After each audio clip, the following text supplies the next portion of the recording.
And so, yes, I already thought of becoming a priest when I was 5 years old. My Wow, as early inspiration, as 5, sir. yes, my inspiration actually was Superman because he's my hero. And that was the first time ever in my life that I experienced depression. I remember grabbing a student nurse who came to my room and I said, "Don't leave me because I'm so afraid." And I started just crying. I do not know where I am. I Mm-mm. left home and now they said I'm going home to the Philippines, but I do not feel that. I do not know where is home anymore. The first time I was there, of course, the food was terrible. There was no rice every day. There was rice once a week. We would be eating hot cakes or pancakes in the evening for dinner. I would go to a village. I would spend there for 5 days. I was living in an African hut with no doors, and then I was always afraid of the mosquitoes. And that was when I started, I experienced for the first time malaria. Even in the most challenging moments in our work, when there are people who truly cares, then it matters a lot.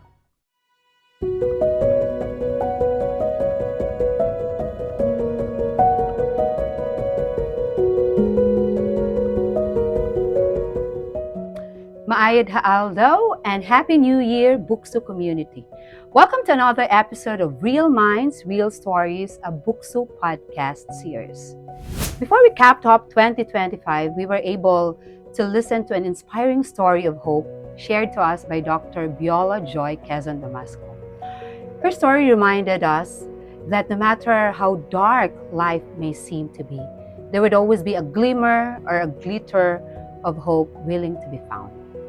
As we embark on a brand new year, we invite our viewers to listen to another compelling story. It's different, but equally powerful, and we're talking this afternoon about the virtue of service. And to give us a deeper understanding on the perspective of service, we have no other than the campus head of BukSU Talisayan, Dr. Bernard A. Monteron. Good afternoon, Sir Bern. Good afternoon, Ma'am Sal. We are so honored to be graced by your presence this afternoon. And you have to really travel all the way from Talisayan to take that 4 to 5 hour drive just to be with us. So it's really our honor to have your presence with us today. Thank you, Ma'am Sal. It's also an honor to be here and to share Yeah. my life. Yes, we're so excited. So this afternoon we're going to be talking about the virtue of service, okay? And we did try to really have invited you because we know that yours is one interesting story, okay? So, but before we proceed, then, would you want to greet anyone or would you want to greet your campus right now? Yes, just to say hello to everyone, especially BukSU Talisayan. Of course, I'm here now. Yeah, I okay. just want to share my life with everyone and whoever is listening. I hope this my life will be an inspiration, will be a source of inspiration, and my journey will be a journey of faith for everyone. Yeah. And so that's what I'm here. So greetings to Yeah. everyone. Yes, Thank you. thank you, thank you, thank you, Sir Bern. And yeah, we always had the idea, Sir Bern, that when we talk about service, it has to be something that is intentional. Mm, It has to be something that is planned out. But mm. at some point, they're saying then that service emerges usually from paths that are not carefully mapped out. Exactly. Mhm. Okay, so we really are so excited to be hearing your narrative this afternoon to give us really like a deeper perspective on what is service for Mm. you. Yes. And before we proceed to that, can you like give us the BukSU community like an overview of what was your life prior to BukSU? Okay, okay. Yes. Murag diha ta mag-start man. Oo. Who is Dr. Bernard A. Monteron prior your formal Mm. employment with BukSU in 2020? 20. Yes. Yes. So I'll take us a few years to you Mm. prior entering the portals of Bukidnon State University. Yes. Yeah, I am from Cebu City. Yeah. I actually come from a big family of 9.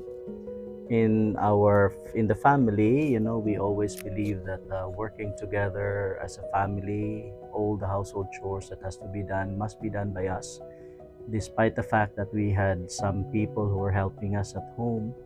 My mom and my dad would always insist that we work together and we do the chores at home. So I am somehow used to that type of life. We have to struggle because we were nine, and then my dad was an employee of Virginia Corporation. My mom was a simple teacher, in kindergarten teacher, and so we had to struggle through life, but we managed. And looking back, I always believe that my dad and my mom did all their best, to send us to school because we are all professionals. And so I've always been the child who was kind of very different from my siblings, Mhm. because I always believed that being at home, being with my grandmother was the best thing that life could offer. And so yes, I already thought of becoming a priest when I was 5 years old. My Wow, as early inspiration, as 5, sir. yes, my inspiration actually was Superman because he's my hero. I remember going to church with my Lola, and then I would see, a priest holding his hands up like that with his vestment, and I thought that was Superman. And I told my Lola, I want to become like that in the future. And that was the inspiration of joining the seminary. I did try Mhm. a few times, but my parents refused. But then again, I said, okay, let me try it at the end when I graduate from college. And that's what I did. So I joined the Missioners of Africa. It wasn't an easy journey, but it was enjoyable. I earned the appreciation of my superiors. It was funny because I'm, of course, the first Filipino missionary of Africa. Mm-mm. And then when I was there in the mission, I was sent in 1995 for my novitiate as a seminarian. I remember arriving in Zambia in 95 for the first time. It was difficult. It was Mm-mm. cold. It was, people were That was your speaking first out English. of the country? Yes, and the first time as well on a plane. And it Wow. was horrible, the experience, because people would be speaking English to you, but the accents were very different. But then later on in life, I remember the first 6 months was terrible. I was always looking to the east, to the sunrise, because I was wishing my family was there, Mm-mm. wishing that everyone was there. Of course, at that time there was no social media. The only line of communication was through letters, snail Yeah. mail, and then of course if you have to call by phone. But during the time, Sir Bern, when you were already having your first mission, you already got like the support of your parents. Yes, Yeah. yes. My dad actually was. I was so surprised because in the past he wouldn't like that. But when the vocation promoter came to my home, I was so surprised. He was a Malawian. He said yes, and he was so excited about the whole idea, and I thought something must have happened. In the brood of nine, you are the youngest? No, I'm actually the fifth. I'm in Ah, the middle of okay. everyone. Like, you're the So fifth. Yeah, middle good siya. yes, Okay. middle number five, and so yeah, so my I was in Zambia. It was difficult at first, but later on in life, I remember after the first 6 months, I said to myself, "Yes, I'm going. I want to be home." But then I started asking myself, "Where is home?" Because I felt at home then in Africa. Mm. The first time I was there, of course, the food was terrible. There was no rice every day. There was rice once a week. We would be eating hot cakes or pancakes in the evening for dinner, because the whole lifestyle was European in an African soil in Zambia. Mm. You also had co-Filipino as There were two of us, yes, okay. and actually he was stronger because he's from Surigao and he studied in Cebu, so he already had that experience. But that was my first time to be away from the family. But Mm. that as I've said, I gained kind of liking to Africa. I was happy there, and so I started off. I of course had never had the experience of malaria in the first year, and then right after our novitiate or spiritual year, I was then sent to Uganda for my exposure for 2 years. I was sent to the remotest part of Uganda, actually around the border of Sudan. Mm-mm. And so it was strange because the culture was very different. They were nomadic people, people of the cattle, everything, the life revolves around the cattle. So I had to struggle through them all. And yet again, I found a home. And this is one Mm. thing that I always enjoyed in the mission because wherever I was, I always found a family that I can be with.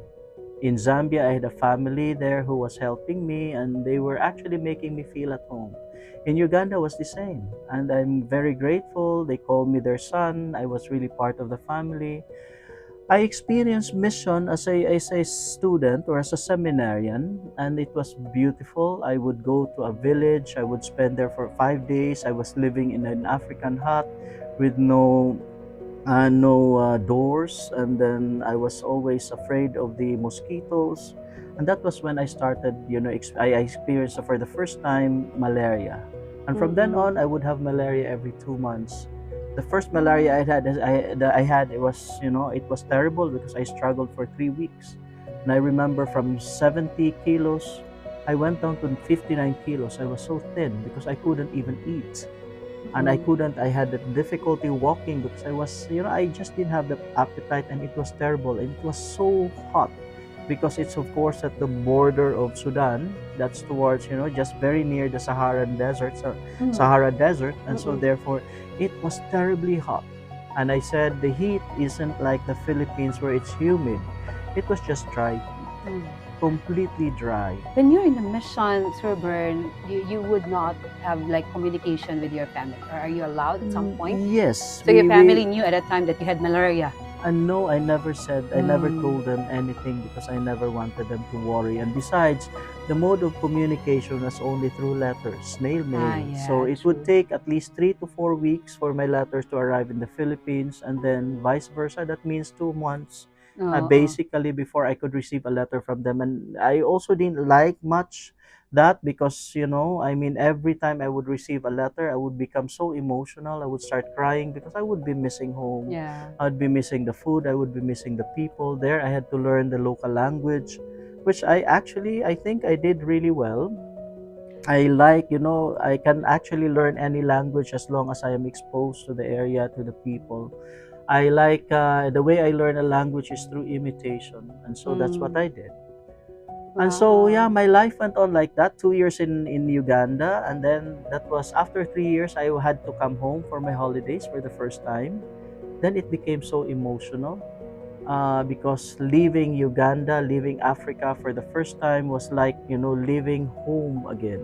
Mm. And I felt so at home. I had different experiences. I even had at one time, I was accused of stealing an orchid. Yeah, for them, the orchid had a different meaning because the place was so dry. And for them, an orchid in a forest means there's rain coming. Mm. Mm.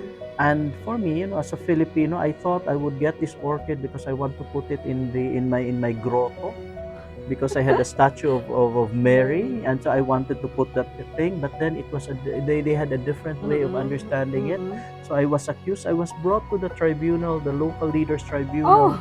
and I was asked to pay a black goat.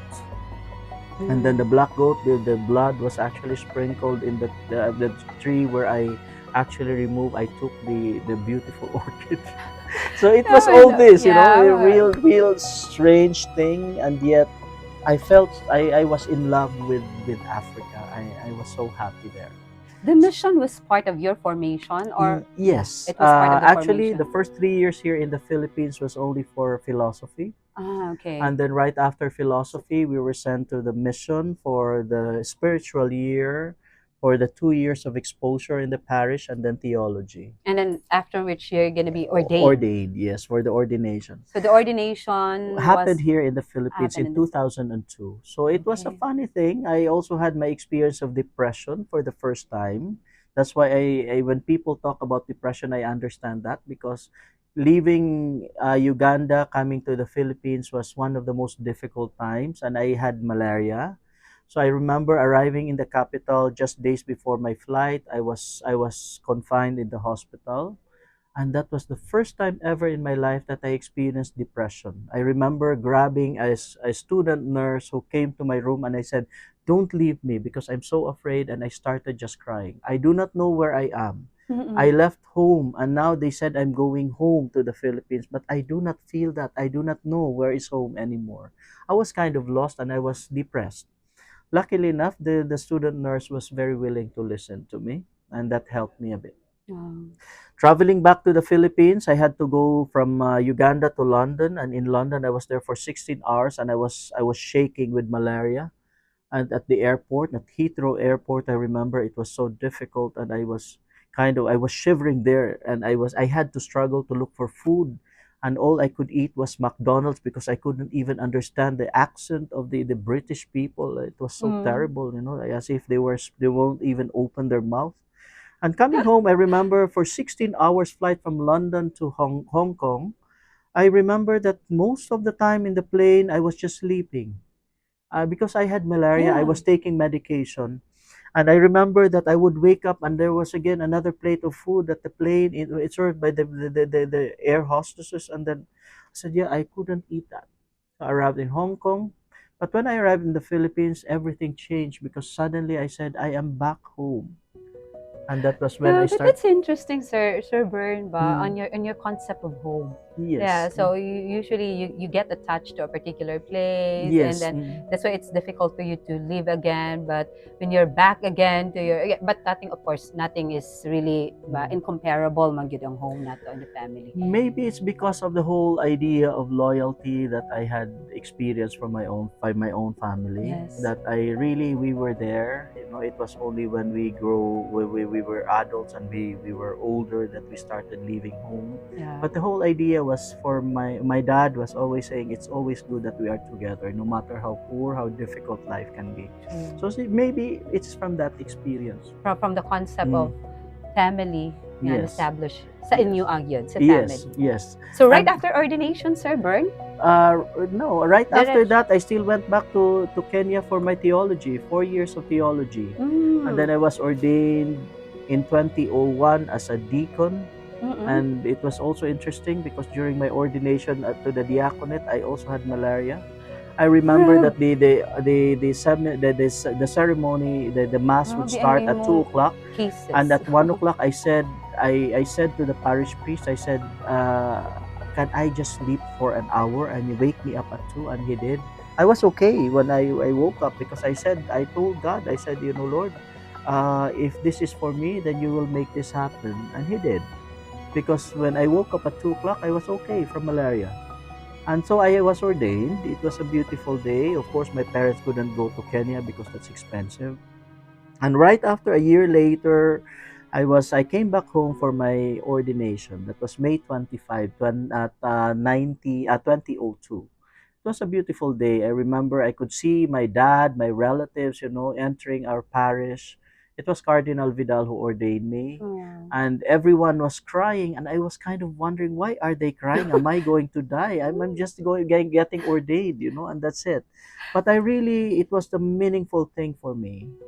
I was already kind of I was kind of looking forward to the mission, and I was so happy. So I stayed in the Philippines for 5 months because they asked me to do vocation promotion, being the first Filipino missionary of Africa. Mm-mm. So that's when I went around the Philippines. I enjoyed vocation promotion, but I had to go back to the mission. And this time I was assigned in Malawi, Africa. That's in the southern part of Okay. Africa.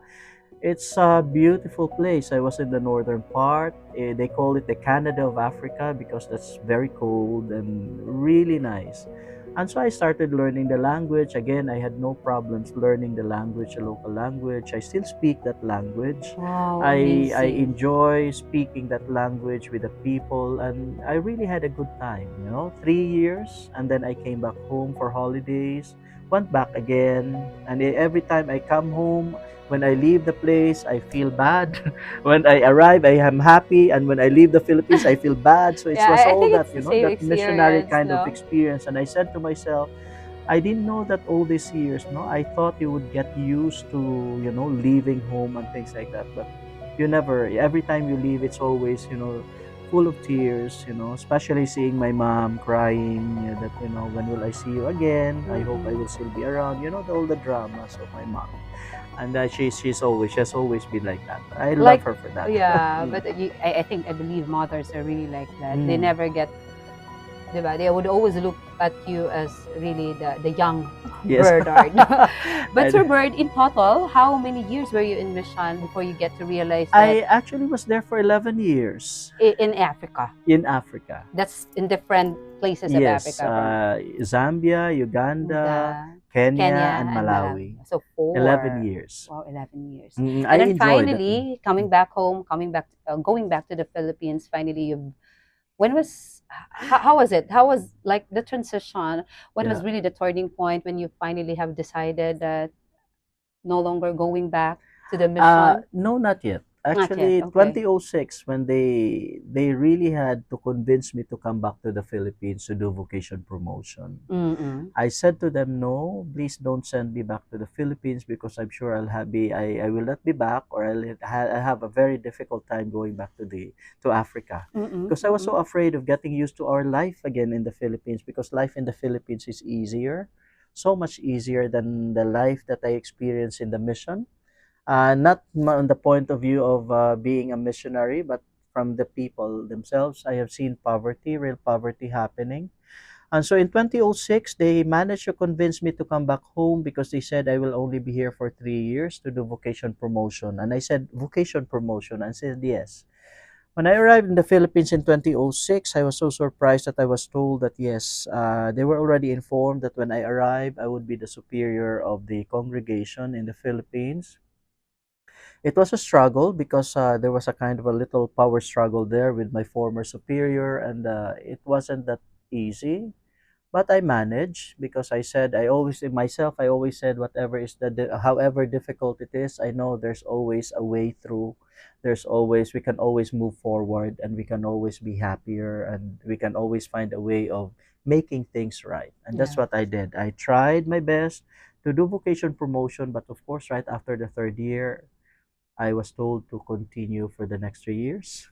The usual thing. No, that's why I'm so used to that. Even now, I ask, can I be replaced as a campus head? And I know that it is not happening yet. I things like that. So I'm so used to that already because, of course, our superiors are our superiors, and we have to obey them. No, we have. Mm-mm. Mm-mm. Siguro, I am just used to having that obedience to superiors. No, being a Mm-mm. priest and things like that. So anyway, arriving here, I did vocation promotion. I enjoyed it. Mm-mm. Really, I enjoyed it. I was involved in many organizations, especially the directors of vocations in the Philippines. That was also the time when I arrived. I actually visited BukSU for the first time. Ah. I heard about BukSU from my former seminarians who Mm-mm. were actually graduates of external study centers in Davao. And Okay. so they talked about Bukidnon State University, and I was so happy. And I remember visiting this campus, giving vocation promotions, doing vocation promotions, and giving lectures in different classrooms.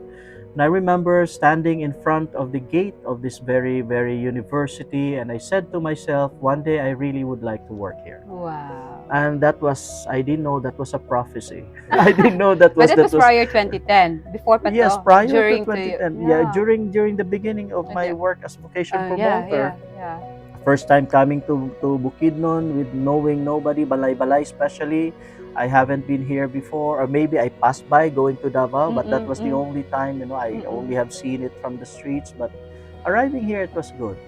And then I remember I enjoy doing vocation promotions from the northern part of the Philippines to the southern of the part of the Philippines. I was traveling every 2 weeks.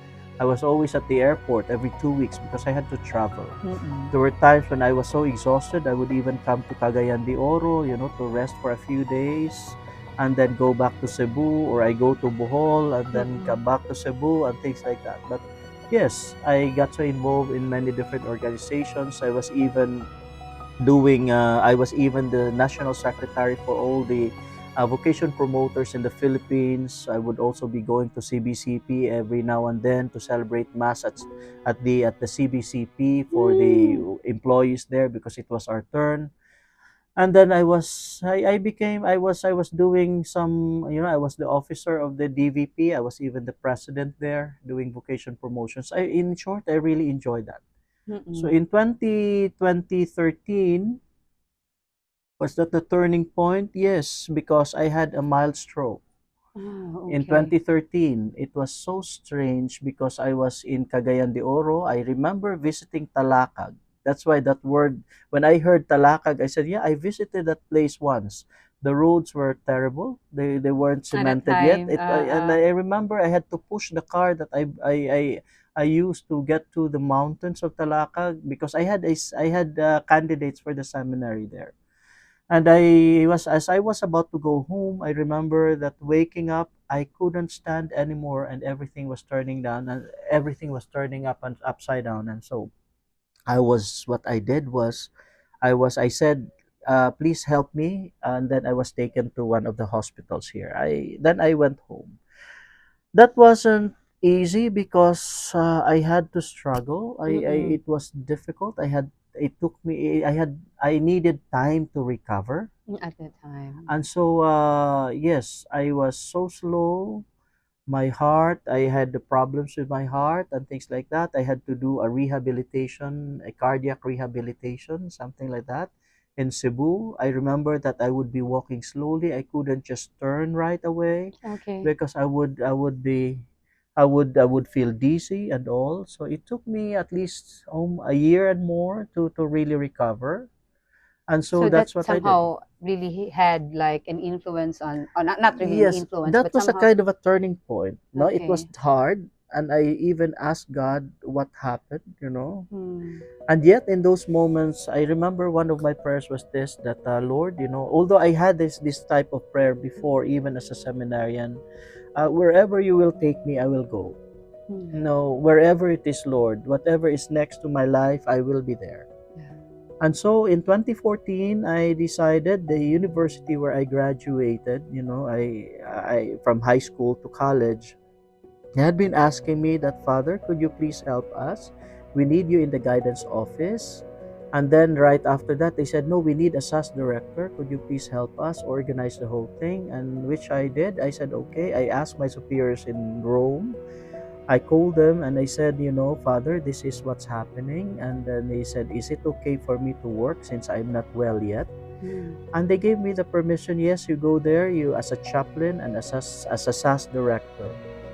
And I enjoyed my 6 years, as a chaplain and SAS director. I had to do all the blessings. I had to hear all the confessions. I had to do all the recollections. I had to organize all this. I Yeah. was involved in even during Sinulog because the campus was also part of it. And I really enjoyed that. But then as days went by, especially after 2 years, the superior who actually replaced me, I told him, could you please prepare someone to replace me because I think the university is a good place where we can do vocation promotions. And besides, I was involved in vocation promotions before. I knew Hmm. people, Mm-mm. so I enjoy that. But then I could already start feeling that there was a kind of a feeling of animosity. I feel a feeling of not wanting to respond to what I want. I felt bad, of course. I remember I asked once that it's the wedding of my younger little brother, and my license to bless marriages has expired. I want to renew it. And I asked him, could you please sign this document? I was chaplain. And he told me that, yeah, you like to do that. And then why don't you kind of put your life in order? I said, what happened? My life is in order. I am okay. I'm Mm. chaplain of the university, right? It's true that I wasn't living in the seminary. I was at home because of course it was also my mom. I was worried about her. And then all sorts of things happened right after that. There were things that they said, and it was hurting. But I kept my cool, kind of. I was so patient. I accepted all that. I said if I did something wrong, I would have liked that they would put that on the table and we talk about it, because I said when I was their superior, I always did that. That if you have for our weekly meeting, that if you have a problem, let's put things on the table. Mm-mm. Let's talk Mm-mm. about it no matter how difficult. So you have And been with the university. for 6 years for 6 years in that university as as as chaplain and chaplain and SAS student director. SAS director. So, It dili was kay kalayo sa SAS, sa student affairs. Dili. I'm so used to students. I also Yeah. like being with students. Well, when I was in the mission, I was also doing youth ministry. Yeah. So I always enjoy being with young people. No, I like to see them grow. I like to see them kind of blossom from where they are. No, Yeah. that's where I actually I think that's where I get my strength, and that's where I really want to be of service, to be Yeah. with people. I happy to have them. But But then, after that, Sir Bern, like after 6 years with the university in Cebu, did it come to a point then that you wanted to go back again to the mission? yes, it did happen, and I think it even happened in 2018 or 2019, I think. I went back to the seminary because they asked me, why don't you come back? Why don't you? And so I was actually preparing myself. I remember I packed all my things at home, and I was ready to go to the mission, to go back to the mission. And I wanted to go to the seminary to talk to them. And I said, I hope there's a room ready for me so that the day after or 2 days later, I could move in, I could move back in. And yeah, talking to my superior, he asked me about my life, and the truth is, I was happy with my life. Yeah. Outside, I was doing this. I was celebrating masses here and there. I would be doing all sorts of things in terms of ministry, not just in the campus, not just in the university, but even outside the different parishes. Mm. It was beautiful. So you think it was more like rewarding or fulfilling? You were Yes, seeing more of your purpose. yes, as a missionary, yes, I wasn't living in the community. I think the big thing there was we have to be in a community. Mm. And for me, I was okay. I was okay. I wasn't doing things that was contrary to what Yeah. I vowed to in life. Mm-mm-mm. And so what happened was, yeah, I was there. I talked to my superior, and at the end of it, he suggested that I would move to the diocese. In my mind, I didn't say anything, but in my mind, I said, well, I was ordained for the missionaries of Permission. Africa, for the missions, and certainly I'm not the person who would jump from one congregation to the other just to save myself and to save my honor or to save my name. I am a missionary of Africa. I will die a missionary of Africa. That's what I said to myself. So I remember leaving the seminary, looking at the gate, and I said, this will be the last time I will see you. I'm not coming back. I'm not coming back. I was of course so hurt. I remember arriving in my office crying and so sad and asking God, what is happening to my life? Why like this? I mean, I've been trying my best. I gave my best. I do not think I did something wrong in my life, but why what is happening? Yeah. I didn't know that was the redirection that would be happening Yeah. in me.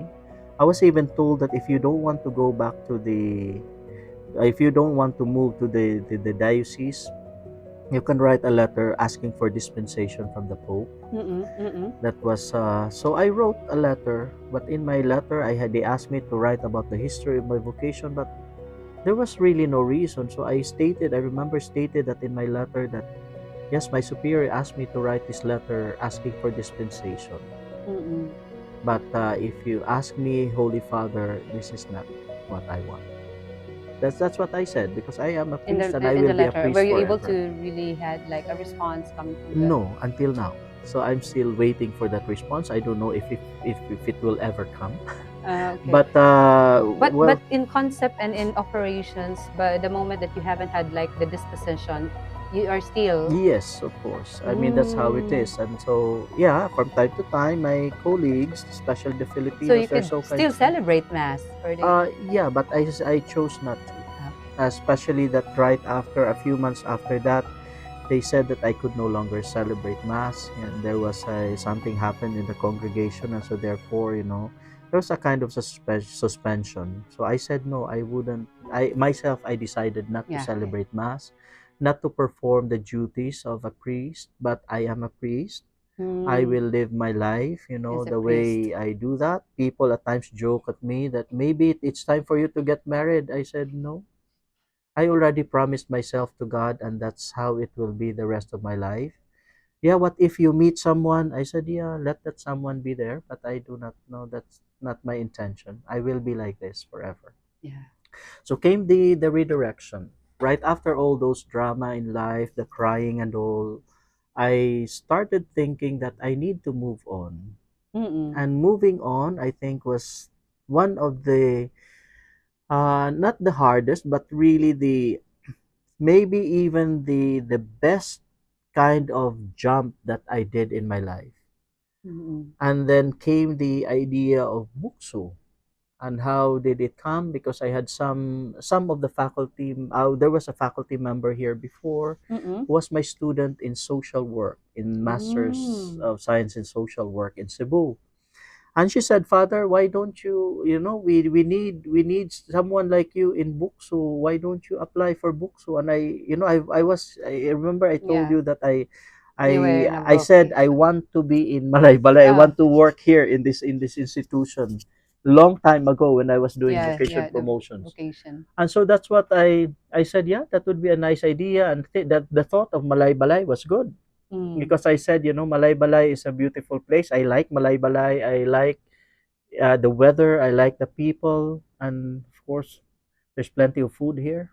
So that's why I like the most. And when she said that, I said, oh yeah. And then they said maybe one day we'll reopen the social work program. I said I'd like that because aside from being SAS director, I was also teaching the graduate school. Mm, So okay. both in education and in social work, and Mm. so I was teaching with from the other colleges too. So what I did was I said, okay, let me send an application. And as I mentioned to some of you, I think at the very beginning when I entered this room, oh, this was the room where I was interviewed, So for the first time in nostalgic. BukSu. So Yes. So it this was was the first room that you yes, have the first entered. room that Mm. I actually entered, in this area. This was the HR before, I Mm, remember. And this yeah. area was it. So anyway, I the first attempt wasn't successful because the social work program wasn't Yeah. reopened. Mm-mm. And then I was again invited for another thing for community development. And then I remember I was told that yes, you prepare your documents and send it to HR. But I think what happened was I think the HR manager was moved to another institution. Mm-mm. So that was the second time. And the third time I was told by the same teacher, and she said, yeah, would you like to reapply again? And this time it will be for the satellite. That was the time when I said to myself, maybe this is what you want of me. I want to move forward in life. Mm-mm. I'm not defeated by whatever happened to me before because I think it is your will. And if it is your will, it will happen. That was the pandemic then, 2020. That was really at the peak of the pandemic at that Yes, no, time. at the beginning of the Begin. pandemic Okay, so sometime because March. March, and then I sent my application letter. And I remember that in the university where I worked before, I was told as director that you have to retrench some of your people, half of your people, because we cannot survive the pandemic and it's difficult and we don't have much income. Mm-mm. So I said to myself that very day that I was told, I was so worried. I said to myself, if I am the one without the job, I think I can survive because I have my family. My sisters, my parents would support me, and I believe I can find a job. Mm. It's easier for me to find a job. So I said to myself, no, I will resign, or I will be part of the retrenchment, being one of those to be Those to be retrenched. retrenched. Of course, the reaction was, no, you are not part of it. Mm. You are in the administration and you are supposed to be working to help us, retrench some of your people. I had 8 people under me, so I had to retrench 4, and that was not the idea.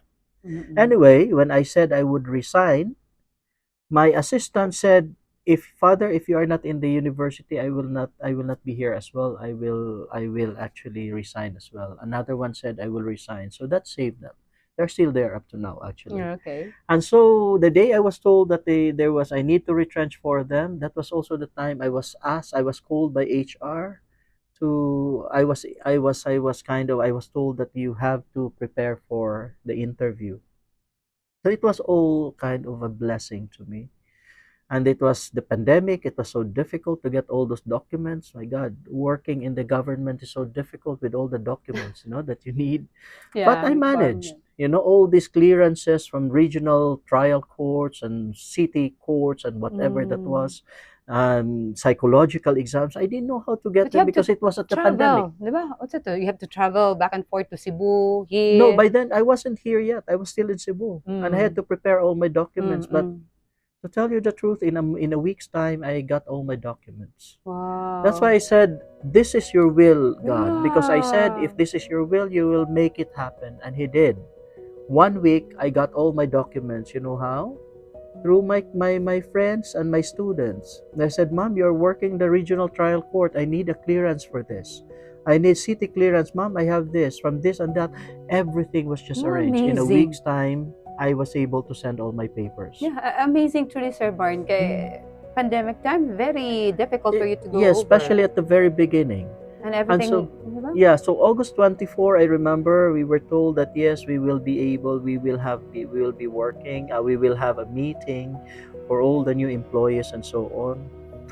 I remember 24th, and I remember in the GC, in the Zoom meeting, many people were asking, "Yes, I am assigned to this." I was listening to all of them, and I said, "But I did not receive anything from my in my email." To at the thing of where I will be assigned. So I said, "Okay, what is happening?" But anyway, I was there in the meeting, and I remember at 4:30 in the afternoon, I was called by Ma'am Joyce Carbajal. She was then Ma'am the one Joyce. assigned in the for academic. And so she asked me that, "Sir Bernard, we have assigned you to Talisayan campus." At first, I thought Talisayan was in Bukidnon, so I was so happy. I will be in Bukidnon, dream come true. And then she said, "You will be the CIC." And I said, "Yes." I Mm. said yes, actually, not because I knew what CIC meant. I never th- I so I said I thought I said I would move on. I would be a simple ordinary teacher and I would be happy with my life. I would continue on like that. Mm-mm. And she said CIC. So right after she called me, I had to look in the internet, what is What is CIC? CIC? And I couldn't find a meaning. What I couldn't even find an answer. So I said CIC and Cebu is Colegio de la Inmaculada Concepcion. And I even joked to myself, maybe I'll become a sister now. After leaving kind of the ministry for priesthood, maybe because that's run by sisters, the Daughters of Charity. So So wala kay later on, idea that wala it's yung idea, campus in nothing. charge, Wala. no? And then Wala jud. suddenly, they started, with the emails and with the Zoom meetings and all. And then I got it one day, campus in charge. And I said to myself, no, because my purpose of leaving is for me to be able to serve, the students, to be with the students Mm. in a very simple, ordinary way as a faculty member. And here I am again in an administrative kind of position. And I said, why did I say yes to CIC? And so that There's a happened. blessing in disguise. So Yes. the rest is history na The dayon. rest is history. I arrived I couldn't start, of course, because of the But pandemic. that It was your was, first time in Talisayan, sir. yes. Or during your vacation promotion, you were also having No, areas with Caraga. no. Wala. I never stepped in Talisayan. So I couldn't travel in August because of the quarantine rules Mm-mm, and things like that. mm-mm, mm-mm. I had to find a place where they would put me, and then of course they were worried because I was the campus in charge, and so they were worried. They needed to put me in a special place. I said, yeah, if wherever people are quarantined, I can be there. I do not Mm-mm. mind, But they said, no, sir, we are looking for a house and it took some time. So September was the time when I had to leave Cebu. It wasn't, I never, at that time, I was already okay because I was kind of excited, looking forward to the whole thing of Talisayan. Then I had to look for Talisayan in the Google map. I was looking at it and I realized I'm near the sea. I said, yeah, I don't like it because I like the mountains, I like the cold weather and all this type of thing. Okay. Arriving in Talisayan, I remember being put in a quarantine and siguro having been so loyal to whatever I'm doing. I remember I was put in that quarantine area and I was just there. for the next 15 days. I didn't have a place to stay. I didn't know where to live, where to stay right after my quarantine. After the 2 weeks. Oh, it was difficult. So you Luckily have to enough, I really managed to meet some friends during the the time I was current there. They were from Talisayan. Mm-mm. There were three ladies who were so noisy. Langasaba kaayo the whole night. They were like that. Pa, pa, pa, pa, pa. They were doing all sorts of chismes and marites, whatever that was. I was just listening, but they became my friends. Mm. Simple, ordinary people. And I always enjoy being with simple, ordinary people. And so they helped me, sir. Ayaw kaguol. We will find a place for you, a house. And they actually did. So the last day of my Quarantine. quarantinas, that was also the day they found a home for me, a house for me, and so I was there. But I wasn't. I was at home. Surprisingly, I was really very much at home. How Like did your family take the transition, Sir Bern? actually, when I was still in Cebu, there was a time that I had to leave home. I was living on my own already Okay, but you because regularly visit your home. during the pandemic, no, there was Okay. nothing. They would only call me. They didn't even know that I moved to Mindanao, by the way. At Because that I didn't time. want to tell them. I think I've always been like that. I'm crazy at times, you know. I even when I am sick, I don't Mm. like to tell them. At Mm-mm. times when I'm sick, I would go myself to the hospital, have myself checked, and if the doctors says you will be confined, then I will be confined on my own. And then I call them that I'm in the hospital, I'm in this room. What happened to you? I'm okay. I come over. So when the time when you informed them that you're already in Mindanao, you were already in Mindanao na gyud. Yes, in So Mindanao na wala pa gyud. plans nga I will be working ito on so No. I said, what's happening? I said, okay. But I was so happy. Yes, it was difficult. It was a struggle in the beginning. mm, Of course, we were looking for ink to print the modules and we didn't have them mm. in the campus and So you what to really have to do and start all sorts of everything, things. right? Yes, to Diba? start. But yeah, I am just lucky because I worked with people who are so good, who are so helpful, and the staff, the faculty, they were so good, Mm-mm. and they would be asking for all sorts of documents, and then we were told that we have to go to do the COPC. Mm-mm. And I said, yes, I'm looking for documents, and we didn't have them because of course we were cramped in that little place. But again, you know, when you are working with good people, you know, the life becomes easier. Yeah. It was enjoyable. I really enjoyed it. I felt so much at home. Remembering what I said, I told Mom Joyce Carbajal during the interview when she asked me that how long will you stay? Because of course, knowing that I'm a priest, I said no, I will be here forever, and BukSU will be my home until I retire. And that promise, I'm keeping that. You Oh, see, and I that's am happy where I am. Yes, there are different struggles, but you know, it's also accompanied by little joys here and there. Being with the students, especially nowadays, I enjoy it. Life in the campus at times with colleagues at times isn't the way you want it. At times it can be very difficult, yeah, but I'm only wondering how I'm surviving, every and I single day. always kind of credit it to God because I never thought that I would survive. When God makes you feel when it is His will and it has to be done, then it is done, then you are okay. Because Yeah. even in Africa, I wonder now, I look back, how did I ever survive all that? Do you still have the same question Yes, the same question, that and you're then asking here now I to am, yourself? Like you're on your sixth year with sixth BukSU? year with BukSU. And Wow. then I do not, I no regrets whatsoever. Yes, there are moments when you feel so frustrated, There are and yet challenging moments. yes, challenging mode, but even those, I'm still very much at home. Yeah.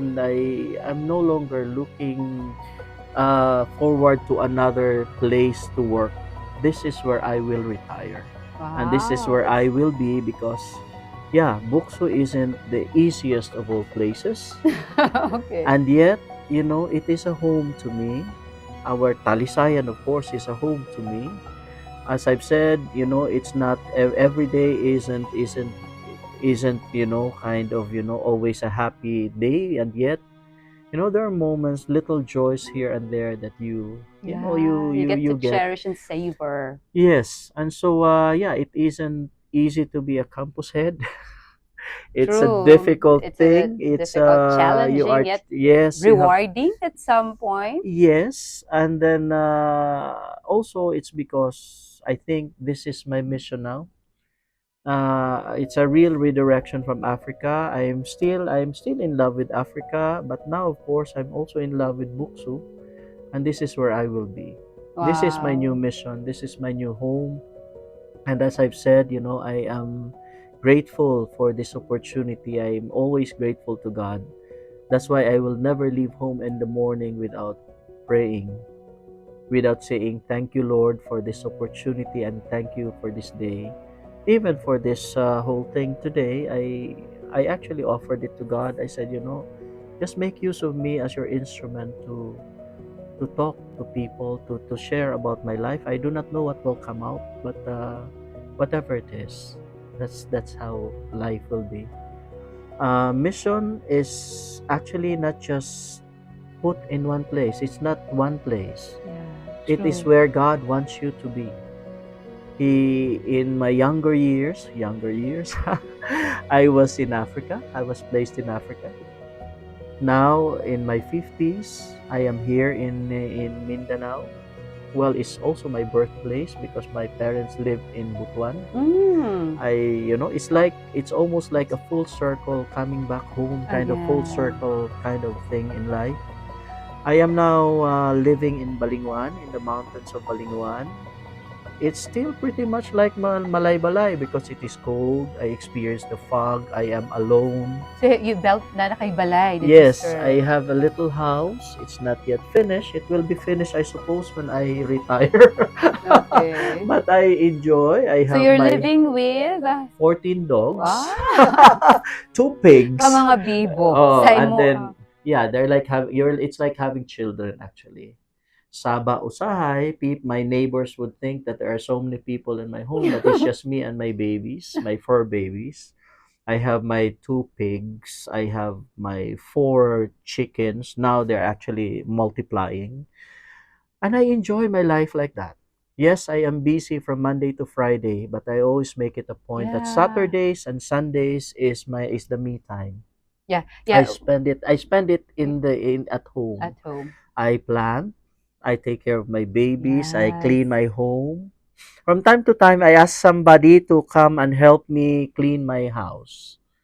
And then that's it. Some students who's actually asking if they can do some little jobs here and there. Mm-mm. At least in that way I work. But yeah, looking at what I'm doing now, I always say, Lord, you're amazing because while you redirect me, wasn't the easiest of things to be redirected. But I'm glad that you are giving me always that sense of peace in me, Yeah, that's nice. that That's peace, not, that that's that sense of love for people. Because I think in the end, if I look back, I ask myself, what was the very reason I wanted to become a priest? It's because I want to work with people. I always want to be with people. I always want to be in a place where I am able to help people. I and may it's the not have same thing much right now. financially, to tell you the truth, Mm-mm. compared to before. Mm-mm. And Mm-mm. yet, I am even the fact that I listen to students, the fact that I listen to colleagues in the university, in the campus, the fact that I'm able to reach out to my neighbor, that already is fulfilling to me. Yeah. And that sense of fulfillment is what I'm having now. And I look back at my life, despite the difficulties, despite the challenges. I look back at my life without regret, and that's how I intend to live the rest of my life. God has given me something. Yes, I have to take care of my health. From the time I had my mild stroke and things like that. I have my medications and things like that. I do that. I take that religiously every day. And I said, yes, wherever you are taking me, I will be there. And this is where I am. So as I've said, BukSu is my mission now. BukSu is where I belong. And this is if God would ask me, I will tell him this is where I want to retire. Wow. This is where I want to It's a be the rest of my very, life. like, a very striking line, Sir Bern, ba? That this is my mission now. Mm. I mean, I was about to ask you, like how do you go over with like maintaining your work-life balance? And you were already mentioning it Mm. earlier that your weekends are really very sacred for you. It's really your Yes. me time. And I think I remember that in one of our conversations, Yes, that's ma'am. how important your weekends are to Yes. you. And I believe the ones that are very grounding you right now are your 14 dogs, your Yes. 4 chickens, 2 pigs. I mean, they really ground us, Mm. man, good at some point that Yes. we get to realize that at the end of the day, it's really the simple things in life that would really make us Exactly. appreciate life. And truly amazing, no? That the redirection at some point can really be scary. Mhm. We get to have like a picture of losing things and starting all over Mm. again. But here you are, like a picture of like courage and bravery and boldness that Yes. after everything, things might not really be the same as it Mm. was before, Mm. but still continually living the life, Yeah. 'di ba? Nga it's not just having to get by day, but it's really getting to live a life. And we really are so much grateful.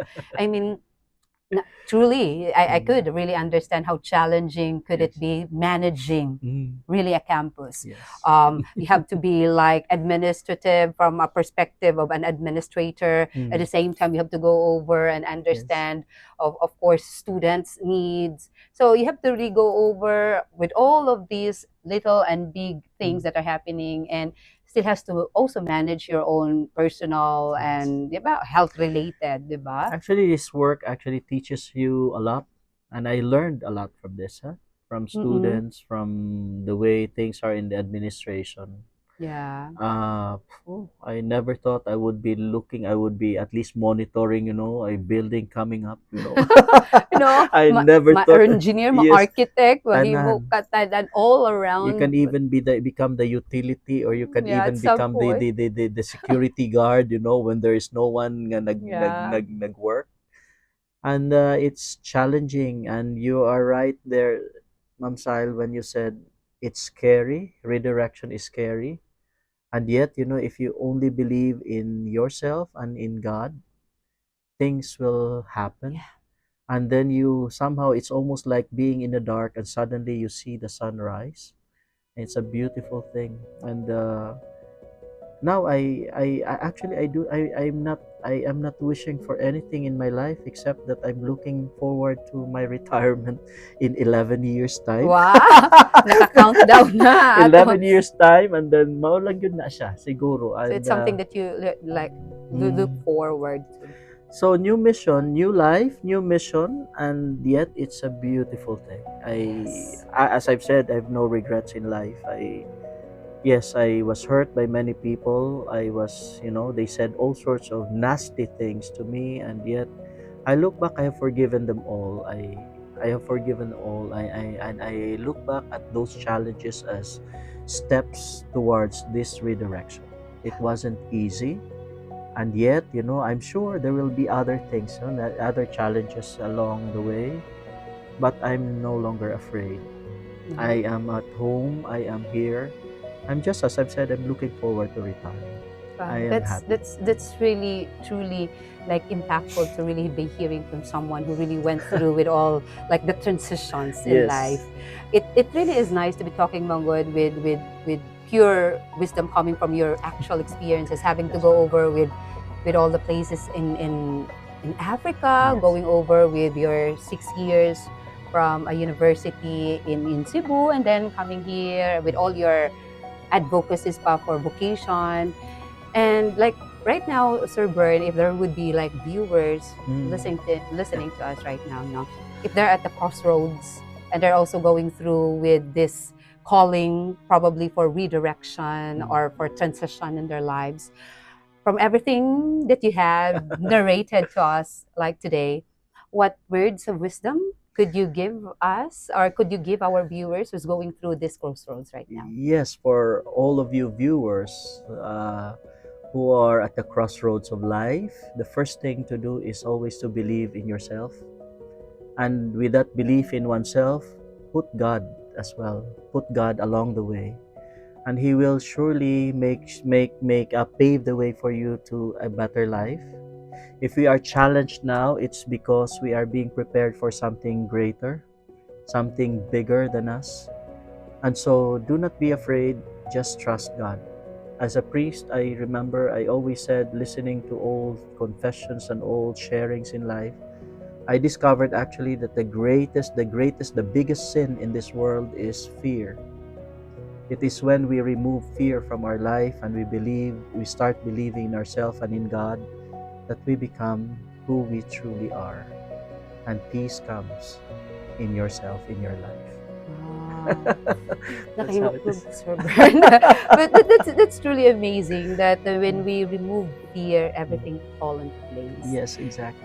And like I was just like curious before we have to wrap Yes. this conversation. Like when people have to call you Father Bern, would you feel comfortable about it, Yeah, or you'd prefer to just be called Sir Bern? no problem. I have no problem with that. I am still Father Bernard. Okay. Whether people like it or actually, when I go to Cebu, that's the thing. I'm always Father Bernard. Although in our congregation we are not so used to being called Father. We Okay. are so used to just being called by our first names. So Mm. I was never called a father until I came to the To the Philippines. Philippines. Came back to the Kilahiban ko Philippines. tong concept yun dato Okay, pag it's nas. also very cultural, no? Yeah. Pero para na ako, no, I'm okay even with Bernard, but Yeah. people are used to Father Bernard, and I cannot remove that from them, Yeah. and I am still there. I am still the Father Bernard that they know. True. I haven't changed. I think I have only changed my direction, but my person is still the same. Yeah. I am here. I am willing to serve wherever I am sent to. Yeah. I am still a missionary, and that Yes. will no one can take that away from me, even if whatever people would like. You do it, but in me, I am a priest, and forever I will be. Wow. Thank you, Father Bird. But Yes, thank you I so find that much. strange. Thank you so much, Sir Bern, no, Oh, for really gracing us this afternoon. Marag, it has been really one of those very meaningful conversations to really be talking to someone with such wisdom. no. And yeah, because at the end of the day, it really is different. Magod. Every time we do conversations, it's not just a one-way process Mhm. that it's really more of an exchange that I also get to really had that feeling without that, wow, to be hearing. So it's also nice. Like this is our third time, and then Mm. from the previous sessions, it also was the same gap when at the end of our sessions, we get to at the end of our conversations, it's always this a rewarding Mm. feeling, Mango, to really be hearing actual and real stories good. And thank you for really having the time good to travel and to just be with us today. It truly is really something that the BukSU community could really learn upon, that redirection at some point is not really, at first it could really be scary. Yes. Mm. At first it could give us that feeling that we're lost. Mm. At first it could give us the feeling that I might just be lacking a certain level of commitment. But at the end of the day, you would really realize that everything was really worked on how God has envisioned for you. Yes. And truly, I was struck by your statement that BukSU is your mission now. Yes. And we truly are honored to be part of your mission. Thank you, ma'am. Thank you. I'm grateful too for this opportunity. Thank you so much. Well, yeah, life is what we make it. So I'm grateful to BukSU Cares. True, because BukSU Cares truly cares. And this is this is something that we are looking forward to. As I've said, even in the most challenging moments in our work, when there are people who truly cares, then it matters a lot. And thank you for that. Thank you, Thank you. BukSU, for having you. Sige, Thank you, Sir Bern, sige, for really taking the time to be with us this afternoon. Today, Dr. Bernard reminded us that service is not always a straight path. It is not linear. At some point, there are turns, pauses, and even unexpected redirections. As we conclude today's episode, we invite our viewers to reflect on the questions: are there areas in your life, either professional or personal journey, that are experiencing redirection? In what ways would these open to new opportunities for more meaningful services? Remember that at some point, redirection is not canceling service, it refines it. This time, with a tougher strength, with deeper empathy, and a wiser heart. Again, this has been Real Minds, Real Stories, where we celebrate the strength of every story. Until next time, stay grounded, stay inspired, and remember, your story matters.